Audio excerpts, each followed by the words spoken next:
Through these woods are new and strange, the snowy path I know, for I have walked it miles and miles, with many more to go, with many more to go.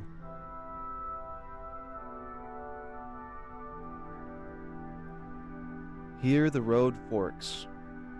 The left path is well trod, scaried by scores of travelers past. Their paw prints seem familiar. At its end lies a ramshackle house, spent, its windows shattered and gaping.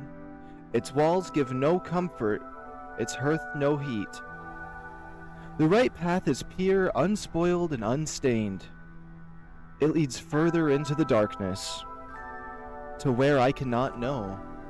I shiver, though I feel no chill. What path shall I take? And what difference will it make? Callous and unheeding, my paws lead me to the right. They carry me, as always, ever onward through the night. I turn my head to glimpse once more at the path I could not take, but my eyes veiled by the shadow and the swirl of the downy flake. There was never a choice. There's no going back. I know this. I stop on the shore of a frozen lake. The path leads me onward unto its depths. I feel my knees bend and strike the hard earth lightly cushioned by the snow. In the icy crystal surface I find myself, but myself does not see me. I reach out as if to cup my own face, shattering the mirror with thousands of eternal ripples. And suddenly I am falling. The water accepts me unconditionally, cold as the memory of winter. As I float near the surface as the shadow passes over me, I see my own face on the other side of the barrier. I look away, afraid to meet my own eyes. I feel a paw reach out and I instinctively shrink away. Sink away. Down. Down. Suddenly I find myself swaddled in warmth. I blink my eyes to open and startled by unfamiliar surroundings. Ever so slowly reality starts to coalesce around me. Just another dream. That's all it was. They've been getting worse. I begin to recollect the previous day. Theo, Rofi, Artemis, Ollie, and Hunter. I roll onto my back and place my paws behind my head, stretching slightly. For a few long moments I sit in silence, listen to my heartbeat steadily in my chest. I'm alive and safe, I think. What time is it? I paw around the den floor looking for my phone. 8 a.m. On a normal day, I'd sleep in a bit longer, but the smell of breakfast wafting in from the kitchen makes my stomach growl. Probably Artemis, the resident chef. Then again, I don't think anyone's going to be up this early. The image of a comfortable curled up Rofi crosses my mind. Maybe I'll see him if I get up later. Okay, so now we have a choice. Get up and see Artemis/Hunter, or go back to sleep and we run into Rofi. I want to see Rofi. I think Rofi's cool. It doesn't really matter right now. I could go for more sleep, actually. I toss my phone to the side and curl up into my blankets. This time, thankfully, my rest is dreamless. Before long, I'm woken up by a soft knock at the door, accompanied by Theo's gentle voice. Brandon, you awake? I clear my throat, then reply, Yeah, I'm just getting up. I wince as my voice comes out raspy. I haven't obviously just woken up. No need to rush. Sleep in as late as you like. I'm heading out for a bit, so I just wanted to make sure you could find the bathroom and shower. They're just around the corner. Oh, thank you, Theo. It feels kind of weird talking to him through a door, but I don't have the energy to get out of bed just yet. Of course, I left a fresh set of towels there earlier this morning, and there should still be one there for you. That sounds great. I really appreciate it. Don't mention it. I'll just be outside shoveling snow with Hunter, but we shouldn't be long. Artemis made some breakfast, and he's already prepping for some lunch. A little early, if you ask me, but he's the chef here. Theo chuckles to himself. Anyways, I'll let you relax a little more. Good luck outside. Thanks, Brandon. The hallway goes silent, except for Theo's paw steps getting quieter and quieter.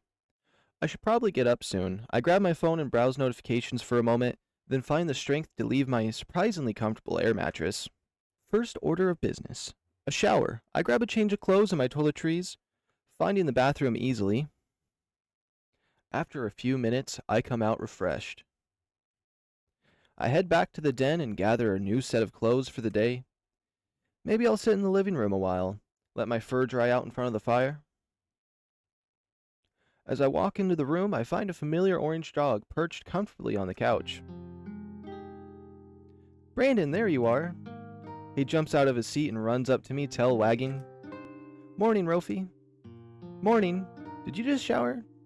I gesture to my drying fur. How'd you guess? Hey, I was trying to make conversation.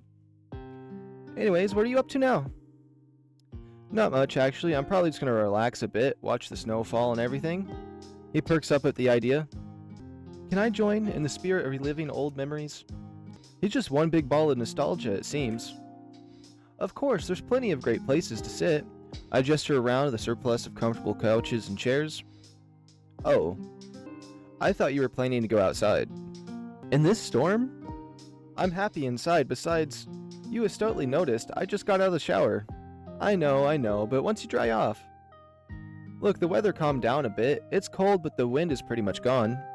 And you'll miss out on half the experience sitting inside. Okay, I guess. I see his point. Before he can pull his puppy dog eyes, or 50 other reasons why he should go outside, I open my mouth. Okay, fine. Just a little bit, though. I don't want either of us getting frostbite. Yay! And don't worry, I'm a medical professional, remember? He sticks his tongue out at me, tail swishing back and forth. Right, I remember. This is gonna be so much fun. Only once I'm dry, though. Yeah, I know. I'll go get my stuff ready. And with that, Rofi races to the front door to get dressed. With a good-humored sigh, I head back into my makeshift bedroom to gather myself before outing. After another 10 minutes or so and some aggressive toweling off, my fur is dry enough to go out. Like clockwork, I find him waiting at the front door, fully dressed and bouncing slightly on his heels. Ready? Yes, you silly dog, let's go. I head to the front door and throw my coat, gloves, and boots on. Rofi and I are heading out for a bit. I pause, realizing that I'm shouting to mostly an empty house. I peek into the kitchen and see Artemis sitting scrolling on his phone. He gives me a idle thumbs up. Don't have too much fun. Come on, let's go. He throws the door open and bolts out into the snow. I trail after him, making sure to shut the door firmly behind us. Rofi was right. Without the fierce wind chill, the weather was much more manageable. Almost pleasant.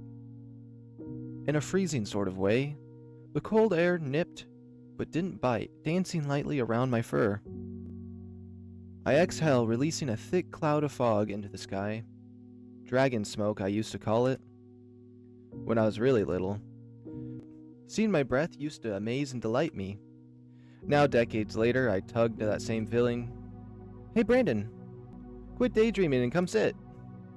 He beckons me and then flops over backwards into the shallow drift, almost disappearing into the snow. I make my way over to him and sit. I'm here. Are you enjoying yourself? He waves his arms and the beginnings of a snow angel form. He grins at me but doesn't reply, a little lost in his own world. I'll take that as a yes. Oh, what is this? This is cool. You don't get to see the main character of this story very often, so whenever I do get a scene where you can see him, it's kind of neat. And there's a new character here. Alright, it's another snow leopard. I don't know if that's proper, but it's another cat. Okay, anyways. In the distance, I see Hunter and Theo shoveling and chatting. The two of them seem to be enjoying themselves, both clearly suited for this kind of work.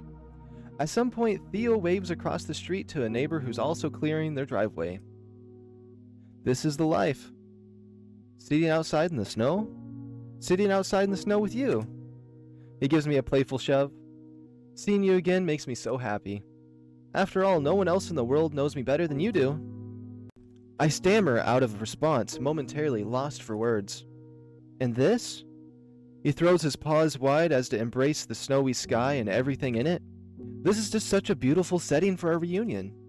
Rofi goes quiet for a moment, face lost in thought. Seriously, isn't this nice? Seeing the world so undisturbed? You can't tell anything about the state before the snow. He leans back on his paws and stares straight upward, at a far-off sight on the roof of the world. Working in medicine means everyone you meet carries some kind of history with them. History that complicates things. History that can't be swept aside. But even so, a fresh coat of snow promises a new beginning. New beginnings. Rofi. You've changed more than I thought. With a jolt, he seems to remember himself. He gives his head a hearty shake and smiles sheepishly at me. Sorry, it's the vacation talking. Don't mind me. You're fine, Rofi. So when do you go back to work? In a few weeks. I kind of forgot that paid time off was a thing we could use, so I ended up having a bunch stockpiled that I needed to use. I've never taken a break this long from work.